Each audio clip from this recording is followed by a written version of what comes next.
We're super excited having Tabea Oppliger with us today. She is the founder of the NGO Global Act and the social business Kite Pride, and she is joining us from Israel today. While people are still dropping in, which is great, welcome everyone. I just want to say this session is being recorded. So in case you feel uncomfortable with this, please feel free to just switch off your camera right now, and then you can just participate, but we're not recording you. Tabea will share with us in a moment her story, balancing act between head and heart for around 20 minutes. And after that, there's sufficient time to ask questions, to really have a conversation. This is what Tabea truly wants. She wants to hear from you. She wants to talk to you. And in case you have any questions, feel free to note them down. And there are two options. You can put them in our Menti. I'm dropping the link here. And then we'll take a look at them later. And well, let's stop with all the organizational stuff, and let's hear from you, Tabea. Thank you so much for joining us.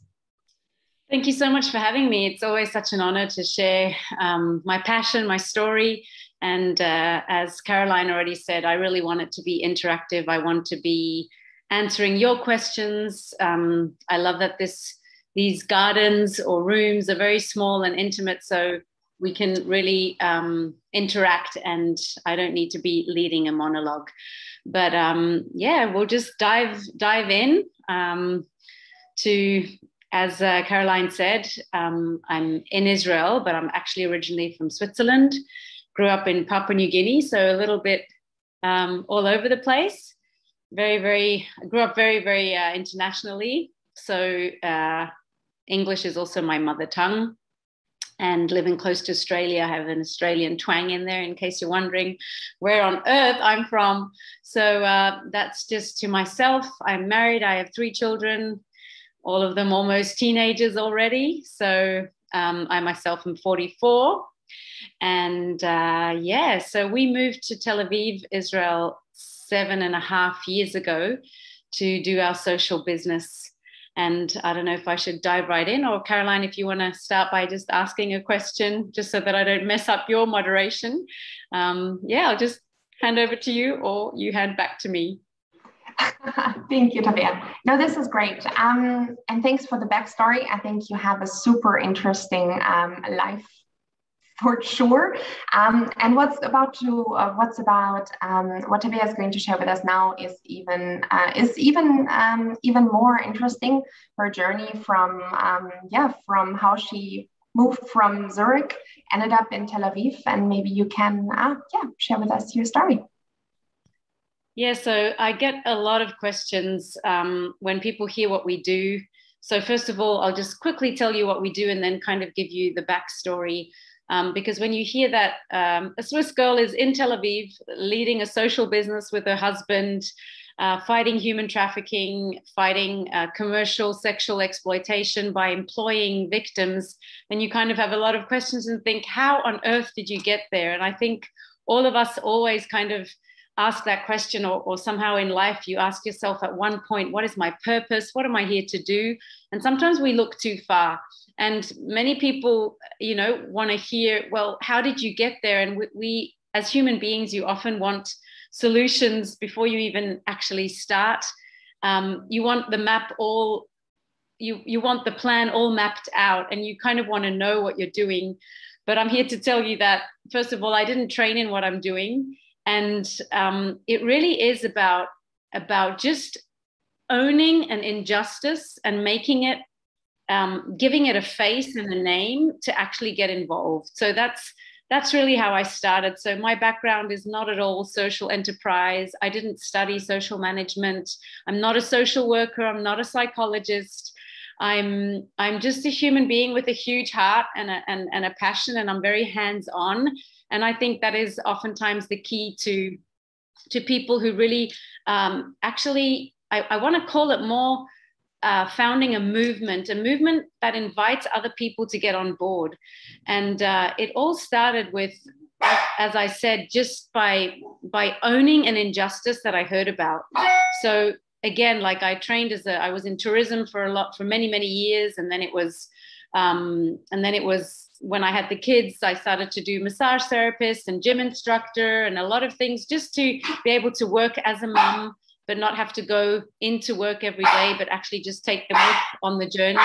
Sorry, that's my dog. He's angry at the storm. There's a huge storm here in Israel. Should be spring, but it's still kind of winter. And anyway, so it was really just one of these moments where I was, again, like working from home with the kids, always I'm a very passionate person to help. I think it also comes from the background where I grew up. My parents were in Papua New Guinea, as I said. They were doing in a third world country, helping there. And I grew up with just living for a greater purpose than just yourself. So it's definitely kind of been given to me. But still, you know, you have to choose your own path and find your own path. And I was often volunteering and helping out in certain things. And it was actually at a social humanitarian conference that I first heard about human trafficking.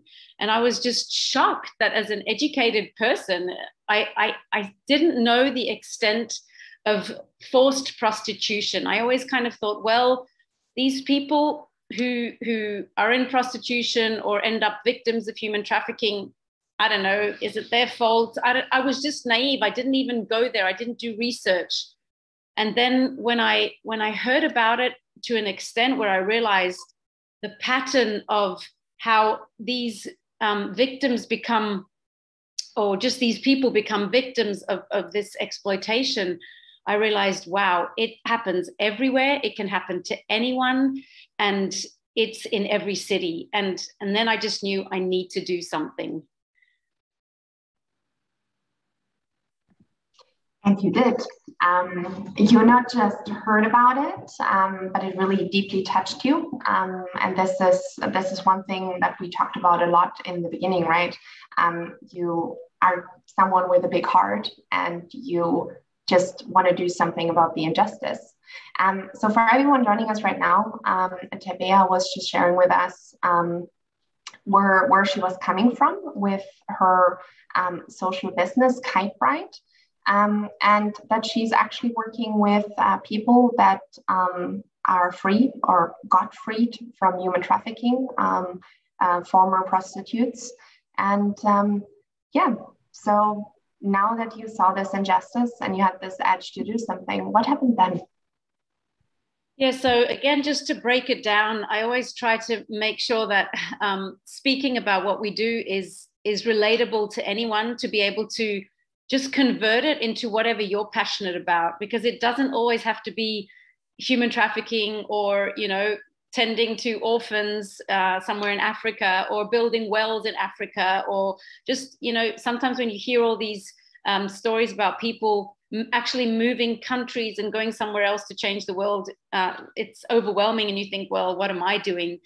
But I always say it's really about what you've been given, and then just doing something within your surroundings and just taking one step at a time. And when I first started becoming active and helping victims of sexual exploitation and forced prostitution and human trafficking, my daily life then did not look like I would be sometime somewhere in Israel building a social business. So I'm just going to break it down to the steps, what I mean with just doing with what you can at the moment with what you have. And it really started off by, okay, first I was at that conference. I heard about the crazy statistics and numbers. And it's so overwhelming when you hear that there are 27 million people who are exploited, not only in the sex industry, but also we're talking fast fashion. You know, if you think of all the factories where clothes are made, I mean, since I got into it all, I'm like, where are my clothes made? Who's making them?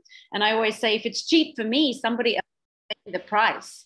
And so realizing all of this, you again just have to narrow it back down to your here and now. And so in my here and now, then it was going, as I told you before briefly, I'm a massage therapist, and it might sound crazy, but I'm a type of person who I want to speak with the actual victims. I want to speak with the actual people who are in forced prostitution to realize, what do they really need?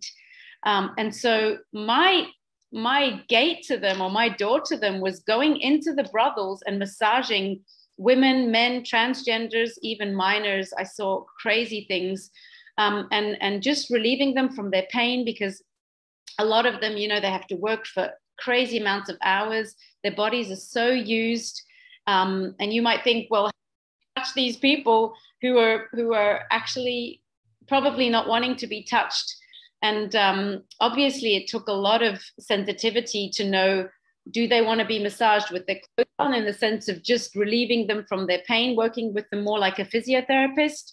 Or do they actually want you to touch their body in a way that I'm not robbing them from their dignity, I'm not taking anything from them, I'm actually giving them something? And then by doing that and going in, I just found out more about how they got there. And every single person whom I encountered said, I don't need pity, I need a job.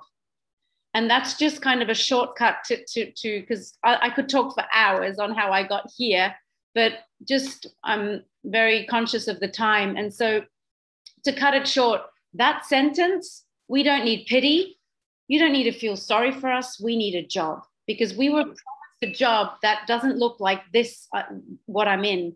And so a lot of times the huge mountains they face to actually then get out of it keeps them in prostitution, because they're like, I'm already used, I'm already broken, I'm already in drugs, I'm already in this devastating cycle of life. I'm dependent on my pimp. I have to pay so much money. I have so many debts.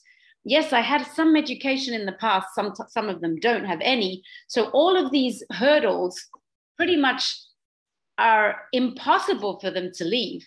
So again, when you are a solution on that side, where you say, we're going to start offering jobs to these people, you need to be aware of all of the trauma and the baggage they're bringing. So it's very, very complicated, and we had to take it one step at a time. But all I can say is I just knew that also doing my research and seeing there are a lot of very well-functioning shelters. There are very many organizations helping women and men out.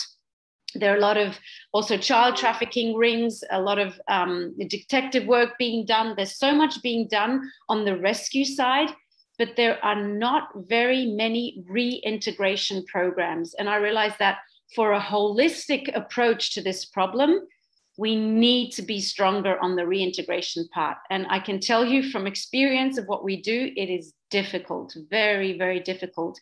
But we are doing it, and we're doing it slowly. We're doing it by raising funds still, even though we're a business and we're employing people, we still have to raise funds, but we're doing it. And so maybe there are questions, or you, Caroline, want to just moderate into which direction to take, to tell you a bit more about either the social business or the problems we face or whatever.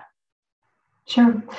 You talked about integration, and you talked about dignity in a way.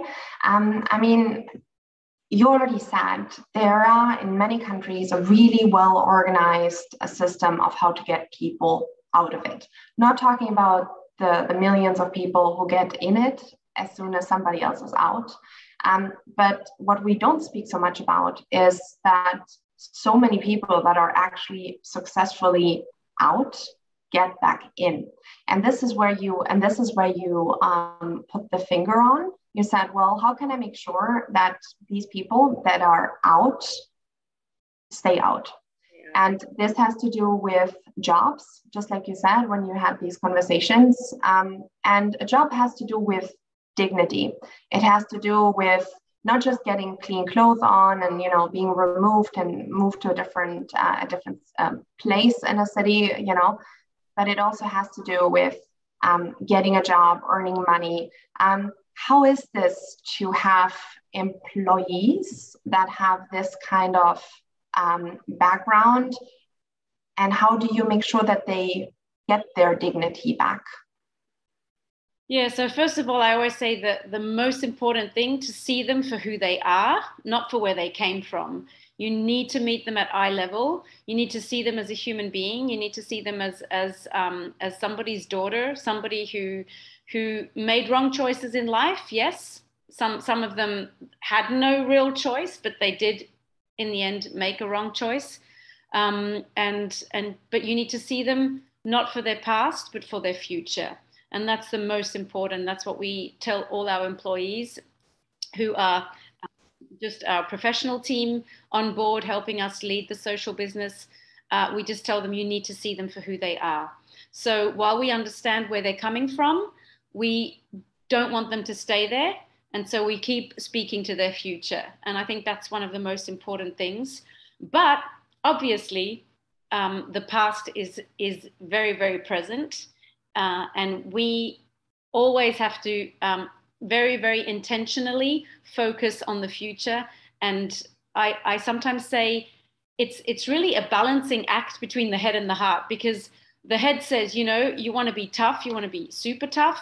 And the heart is like, oh my gosh, I can't expect that from them because of where they're coming from. So it's really the constant act of being able to see through them, to be very discerning. Are they playing victim now? Do they need some extra discipline here so that they will make it to here? Or do they actually do need that grace? And so we've made mistakes, but we learn from them. And I always say it's a very humbling job. You need to be very receptive to even those who we employ who are coming from that past. They are at least very honest with us and also often tell us if we're doing our job well or not. So, and you kind of just need to be able to deal with that. But we really try to make the work contracts of everyone we employ very, very individual because of where they're coming from. So we can't just say, everyone fits in this box. It's very individual. Somebody might come and work every day for just 2-3 hours because that's the amount of time they can concentrate. But others can come for every day.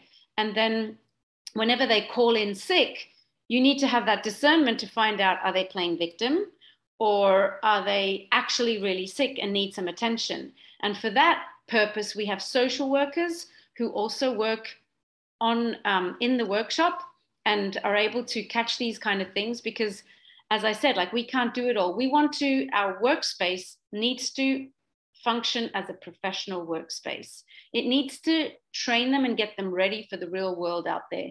So again, while we know where they're coming from and we can excuse some sort of behavior, we don't want to leave them there and make sure that they will be ready to move on. So the goal is not to keep them within Kite Pride. It's actually giving them a landing place and then giving them wings to take off and go somewhere else. So a lot of people ask, well, how long do they stay? Do they graduate from a program? At the moment, no. Because it's so individual, we treat them very individually. Some of them stay for half a year, some of them stay for 4 years, which is the whole amount of time we've been operating now. So it's very individual.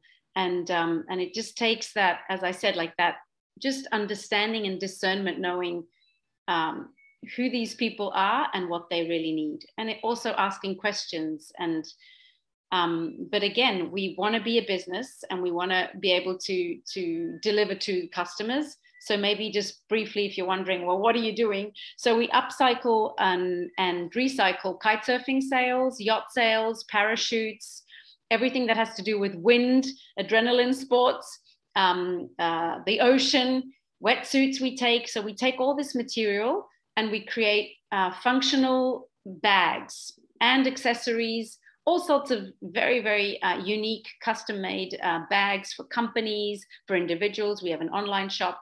So we're a normal, if you look at our business from outside, it's a regular business just wanting to sell as many bags, with the difference of you buy a bag and you wear a story. You basically carry a story. And it's not just any other bag. It's so much more than a bag because you empower people. You basically, without knowing, pay training for people who are coming from this industry. Thank you so much. We have a really interesting comment from Excel in the chat about wholeness and trust. Obviously, I mean, a lot of companies say wholeness is important. Come to the company, you know, come with who you are. We appreciate for you, fully you. In your case, working with people that are traumatized, that have experienced all kind of terrible things we cannot even imagine, how does that look like? This is the radical form of wholeness, I could imagine, employing people that others are afraid to employ because they come with their own story. Yeah, so I always say they're very, very talented people who, again, have just had bad luck, really, in their life, like bad luck and wrong choices. But they're so strong and resilient people because of what they've gone through. So I've never seen people who are as strong and as brave as they are. The stories that they share, and that they're still here and haven't somewhere along the line just said, you know what, I just want to give up. I can't do this anymore. I can't do life anymore. For me, that's amazing. And so just seeing them as living, breathing miracles and saying, hey, somewhere along the line, they just got lost. So let's see the potential and let's draw it out. Like it's really about dropping dropping the label of prostitution and just saying, I'm going to drop that and I'm going to see the potential. This might be our next best talent. And so, again, we can't do it all. And we want to function as a very professional business. We make very, very high quality bags. We have a head seamstress. We have designers in the house. We have, it's basically, again, from the outside, a normal business, bag making business. But for that thing, we kind of separate, and we have a second part of it, which is the nonprofit and the social side, where the social workers, really deal with those problems. So if anyone in our company who is employed with the past that I was telling you about, if they come and they suddenly have issues coming up, we have a social worker who will tend to it after hours. If there's an emergency and it has to be taken care of during the work hours, then they swipe their card and it is done outside of work, because we want to train them that work is work and private is private. There might be some, again, like very urgent cases where it'll be fine, where it will be on the payroll that they have to take care of an issue. But we really try to train them in a way to tell them, hey, the world out there won't be as forgiving as we are in here. And but again, we don't do what we're not qualified to do. If there is really a major issue, then we have, they are usually always either coming from hostels, coming from shelters, coming from somewhere where they have a case manager for their social things outside of work. So if there's anything that another social worker outside of work is taking care of, we're in close contact with them. So that's why we also have social workers in-house, but a lot of things are also taken care of outside Kite Pride. We have also started now a second pilot program that is more like an empowerment program, where not everybody comes and works for Kite Pride, because not everybody wants to sew or design or cut kites or do these factory jobs, basically. Some of them are way more qualified to do other things or just have other interests. So we have like an empowerment program on the side, which is run under our nonprofit, and we empower them and train them and help them find a job outside of Kite Pride. Maybe, starting off at a pharmacy, filling up shelves, or doing filing work in high-tech companies even, or helping do like researchers who need to file a lot of papers, or phone, what do you call them, when the hotlines of different companies, picking up the phone, like all of these kind of jobs, just placing them and accompanying them for as long as they need. And this is now, we've started 3 courses, and this is still kind of in the pilot program phase. and we're still working on that, but that should soon give us some sort of idea of how that goes as well, trying to integrate them into other jobs that are not actually just like this very safe work environment. So yeah, we're really just learning by doing. And as I said at the very beginning, if I would have known what we got ourselves into, it's really just, we would be overwhelmed, and we are overwhelmed. There are days where we don't have the answers, but it's just about taking one step at a time and seeing a human being for a human being, and not some object or commodity or somebody that you just don't see. And I think that all of you can take that for anything in your life, and it can be relatable for anything. We need to see human beings for who they are, and not for what they might be bringing with them. Absolutely. When you said that, something was going through my head, the whole view of seeing humans as resources in most of the companies, you know, versus seeing humans as humans with resources and skills and, you know, everything that comes with it, and see where are the talents. You know, you said not everyone wants to, you know, cut kites, for example. Not everyone wants to do design, but really look for the things that they're interested in, they're good at. And if it's not kite right, how to support them in their journey moving forward. Tabea, I have worked with former prostitutes myself, and I know one of the biggest issues is trust, because most of them got into that because of family members, because of people they know, because of people they trusted initially, and then they ended up in this situation.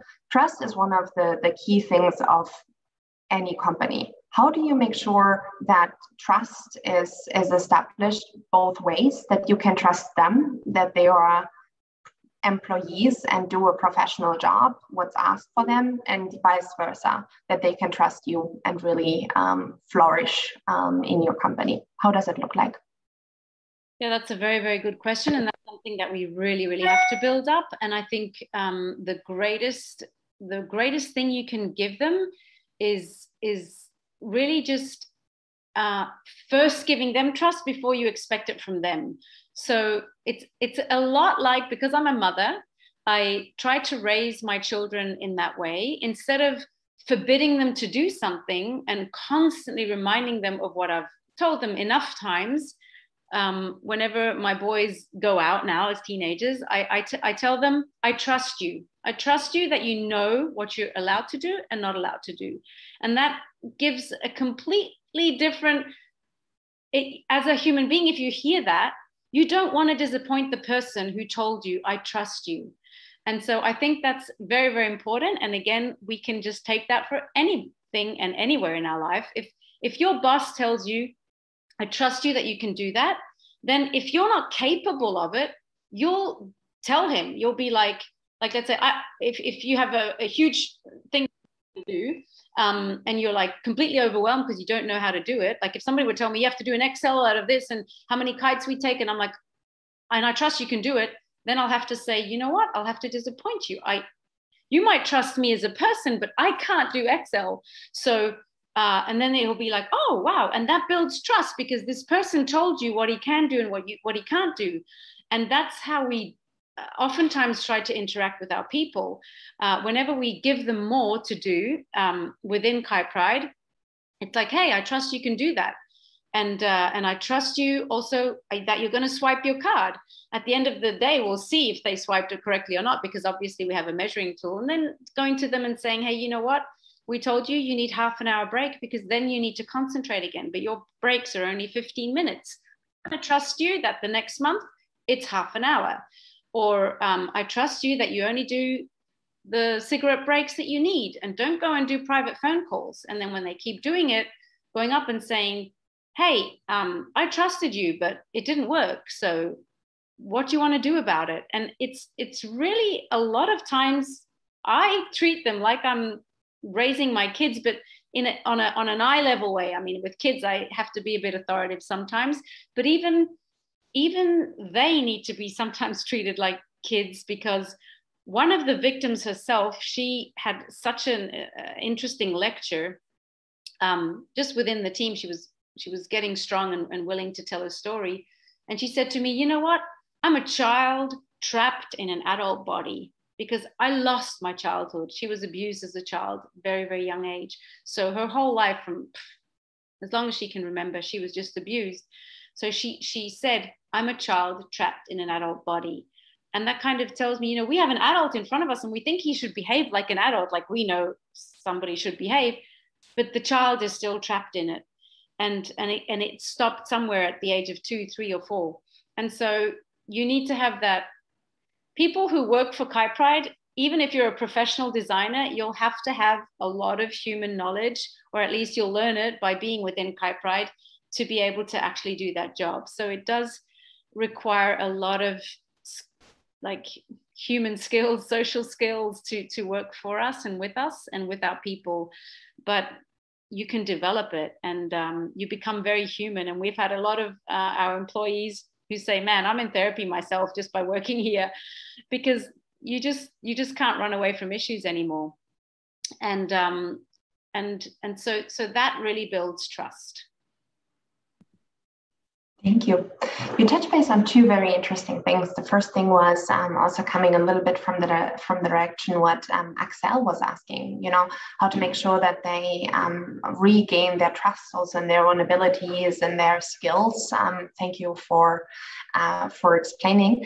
And the other thing you said, we can't avoid conflict. How does conflict and conflict management look in your company, bringing together so many different people with various different backgrounds? How does that work?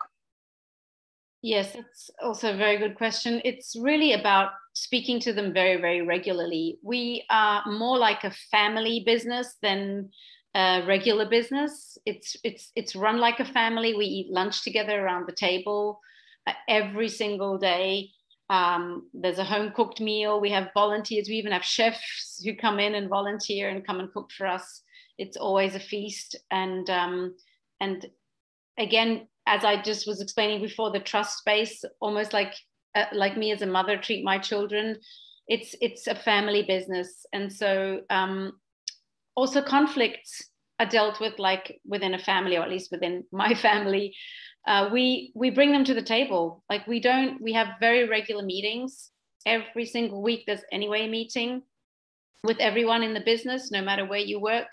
And we just all get together and things are addressed. And also, because it's such a family atmosphere, while you're working, you chat, you talk to them, whatever, you ask them how they are, things come up. There are also moments when things just explode, because that was one huge critique we faced from other people outside who have been working with victims. Said, how can you create a business that employs only people from that past? They'll all be there and be reminded, and things will trigger. And we said, well, we won't know until we try. So we overcame the odds and we tried. And yes, there were moments where, depending on how long people have been in forced prostitution and how educated they are or not educated, or if they even knew each other where they worked, which we had both moments. We had moments where they were really lifting each other up and saying, wow, do you remember how we stood on the street together servicing men, and now we're here in this business and we're being paid fairly and we're treated with dignity, and then they would suddenly just share experiences and you'd be listening and be like, oh wow, this is really interesting. And then there were moments where they would trigger each other and literally loud fighting. And then it's again like a mother just has to come in and say, stop, separate, respect. You go into that room, you go into that room, not in this workspace. And so yeah, it's very, very active and intentional. You have to address things as soon as they come up. And again, for that reason, we have social workers in the house that can take it and just take it outside of work. Yeah, and you said that a lot of them that you work with never had a true childhood. And usually the basics of conflict management is something that you learn very early on. And if you're not having this given as a start in your life, then it becomes challenging later on. Just a quick question before we open it to everyone else, because I'm sure you have a lot of questions after listening to Tabea. How many employees do you currently have, Tabea? So within a Kite Pride, that is kind of like a workshop slash studio slash sewing factory. We have 13 people with the background from forced prostitution. And the course that we're running parallel to Kite Pride, which basically is not really correlated. It's only correlated because we finance it. We have brought through about 20 individuals through that course and are job placing them and still in touch with them. And I saw the question before, how long, do we also place them and put them outside and accompany them? Yes, we do. When we did not have that course yet, we couldn't be as intensely connected with these people just because of time. But now with this course, we have 3 social workers and 1 human resources person who helps job place them and make sure that they're, phone calls every day, if they need to be accompanied to meetings, if they need to get their whole insurance things sorted, or, they're just a bit, it's daunting for them to go to the bank because their bank accounts are terrible looking. Then it's like, I can't do this alone. Okay, we'll go with you. We'll do that phone call for you, just things like that. That is, so we do all of that with the separate course. Great, thank you. All right, I look at very curious faces. Given our size, why don't we just have a little conversation instead of using the chat? Any one of you wants to ask a question to Tabea, please feel free to do that now.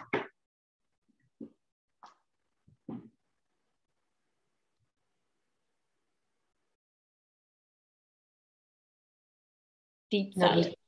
Yes, no need to type. Feel free to just speak up. Okay, maybe I can jump in if please go ahead. First, thank you very much for your sharing. It's really, really interesting it's a constant learning journey when you're talking about, we fail, we learn, we grow. I might just have a question about how people from outside of your company are reacted when you explain which type of company you are, and when talking with these employees, when being in face-to-face, I don't know if that's often the case, but who are they perceived from the external world? Are they, because I guess I know that in France, for instance, there is a lot of stigma around this type of work, around this type of people that are unfortunately still, really badly seen, let's say, by people. So I just want to understand how external world reacts to this.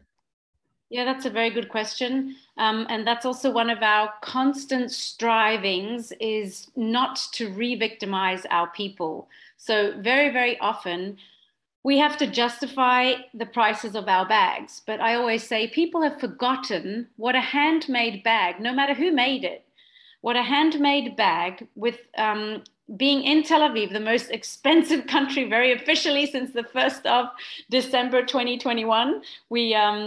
We took over Paris and Singapore as the most expensive cities. So Tel Aviv is the most expensive city. So paying fair salaries, renting a place in Tel Aviv, of all places, the most expensive place, taking all of that into account, our bag, yes, it is upcycled material. We get the kites and the yacht sails and everything is donated to us. But people forget that upcycling and recycling more expensive than just buying a roll of already completely flat material that nobody has to go and I always say when we cut open kites and everything, it's like filleting a fish.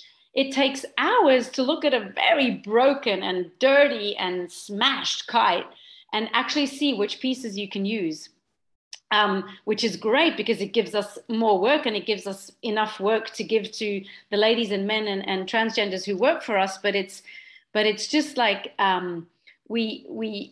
it's very, very expensive and takes a lot of time, and taking all that into account.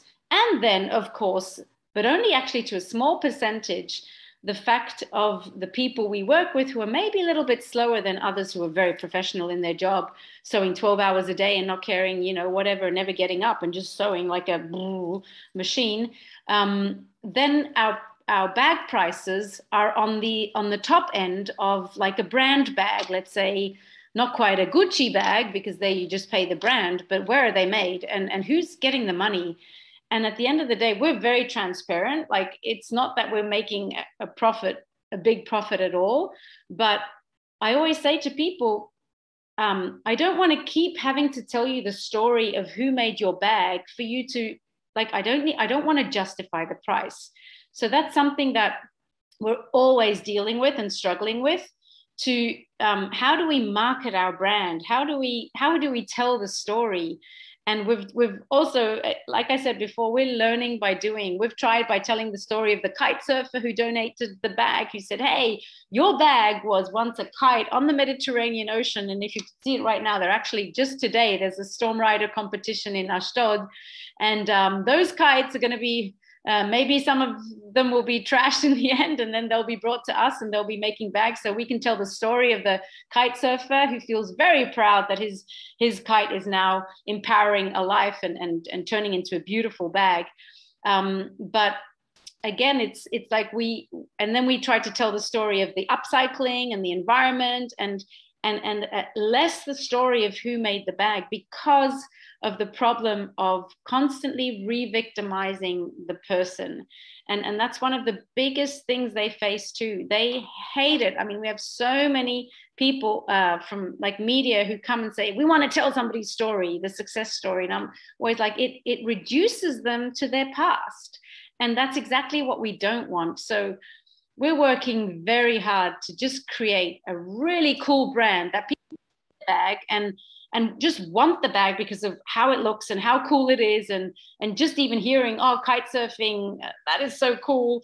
Even if I'm a kite surfer or not, it's very functional. I just want that bag. And then hearing when they buy the bag, hey, by the way, you're empowering a life. They're like, oh my goodness, really? I'll just buy another bag. Like, we want people to be there.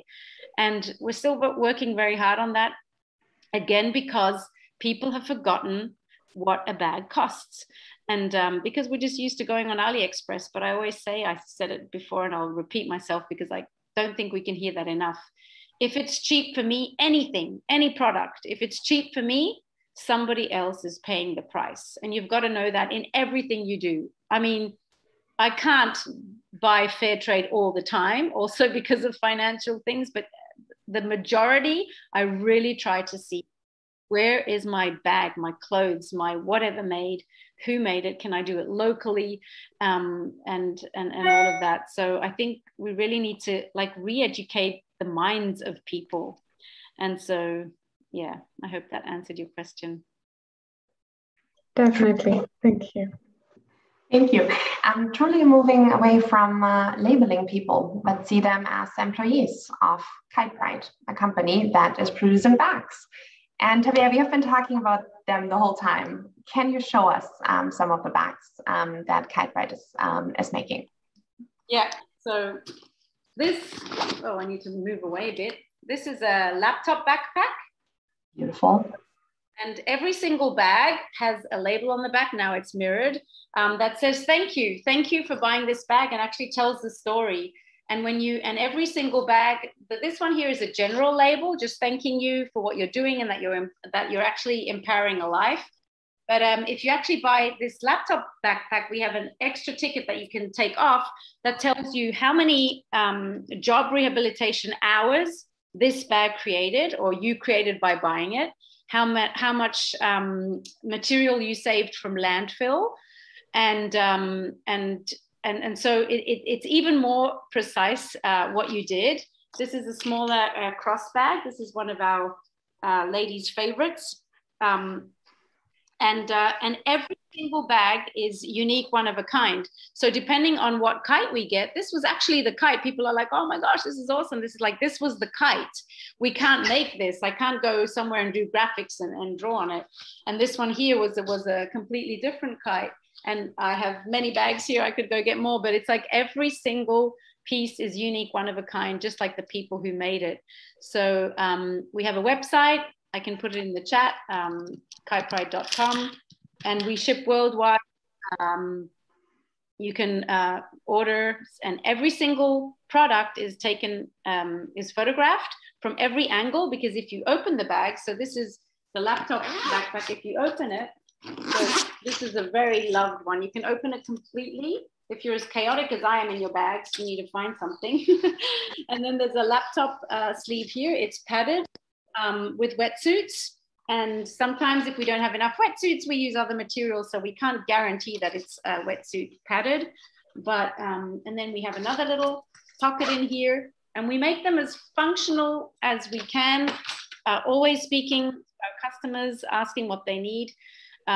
We even custom make bags if the order is big enough, like for companies.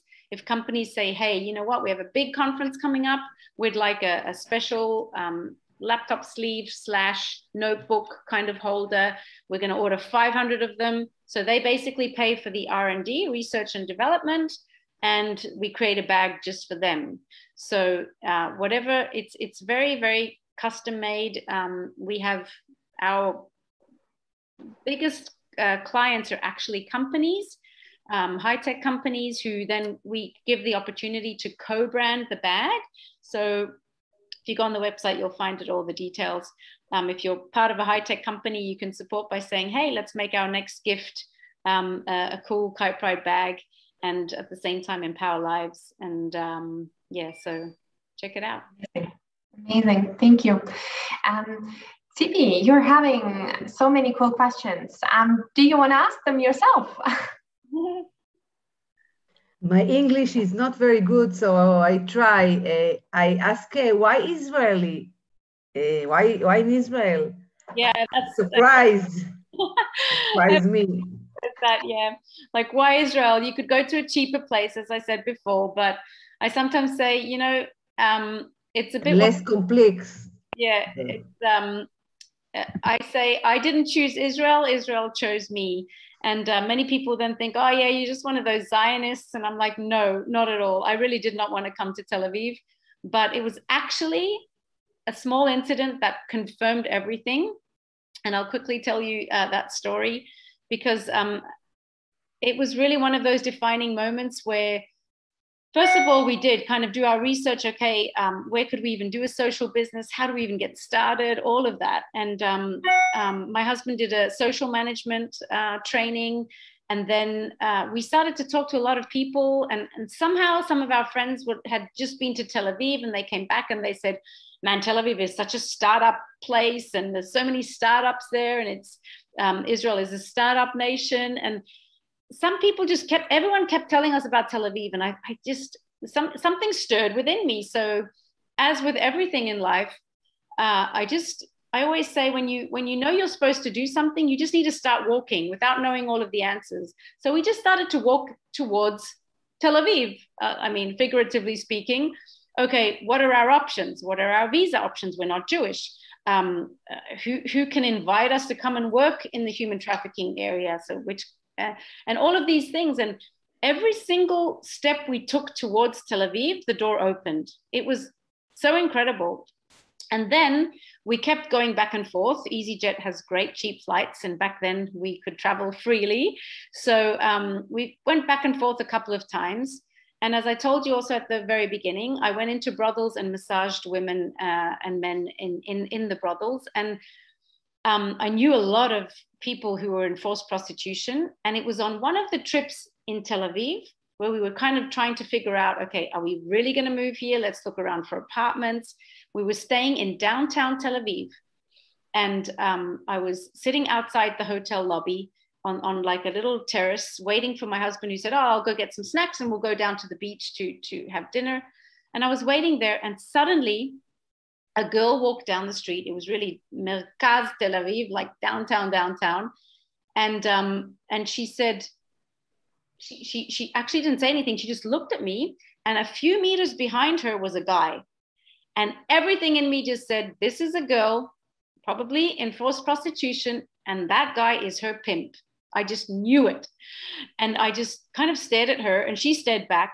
And I always thought to myself, why do I know this girl? I know this girl. I know this girl. And I was like, here I am in Tel Aviv. How can I know this girl? Long story short, because I know we're running out of time, it was a girl who was in Zurich in forced prostitution there. She was brought first, then to Germany, from Germany, then to Israel. Everywhere you can usually stay like 3 months. And we met, we started to talk. I tried to help her in that moment and I couldn't. And till to this day, I said, if I would ever meet her again, I would make a Hollywood movie out of it because it would just be crazy. But it was like almost somebody from above just saying, Tel Aviv is your city. If we would have been up and running then, I could have offered her a job. Again, I don't know where she is. She might be in God knows what country. And so that was just a moment that was just, it was like, it just has to be. I told my husband, he came back, I said, we need to do it in Tel Aviv. It was like a closed circle. So that's the very personal story of why Tel Aviv. Thank you so much.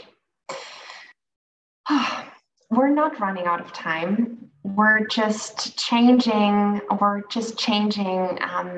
the place where we have the conversation. Before we move, just one last question from Axel, and then we're going to move in. Yeah, please, you guys, you need to meet, both of you.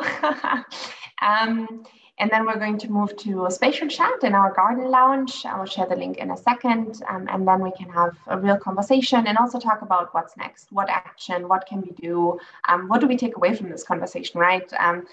Now that we're all inspired by Tabea. So there was one last question by Excel, and she asks, what's the difference in performance? And can you talk a little bit more about it?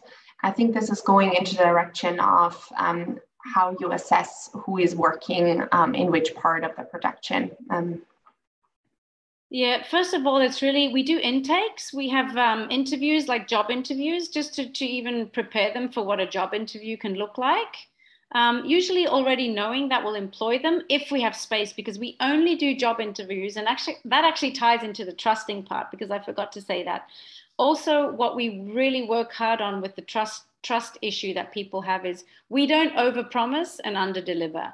Like, you can't promise something to these girls, oh, now your life is going to be perfect and you're finally out and all of that. No, we don't overpromise and underdeliver. We always make sure that we'd rather say a bit less than too much, and that they can, pounce on that and say, but you said.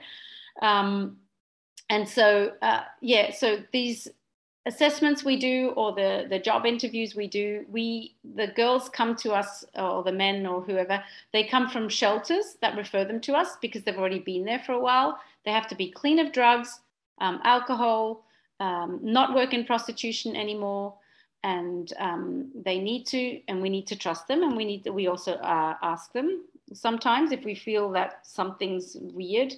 We're like, did you have, a flash? Did you go back, or did you have a slide or whatever? That also is the social worker's job to do that on a regular basis, because we don't always see these kind of things. And they usually already come to the job interview showing interest in design, sewing, production, because there's so much more to it than just sewing and design. And then we train them on the job. So they start off by doing very simple jobs. It might be very monotonous work, like in a factory, they're just cutting kite pieces all day.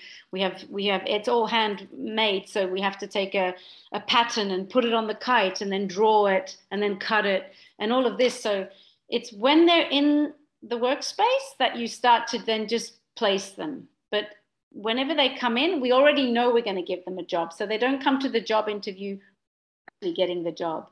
They don't know that, but we do. So we only receive them for a job interview if we know we can actually give them a job.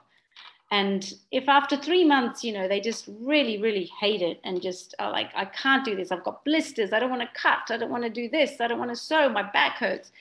Then we realize, okay, the problem is bigger. So do they need physiotherapy? Do they need medical support? Do they need whatever? And then you kind of, we don't just say, okay, then just go back to where you came from. we then make sure that we stay in contact with wherever they came from, as in the shelter they came from or the hostel they came from.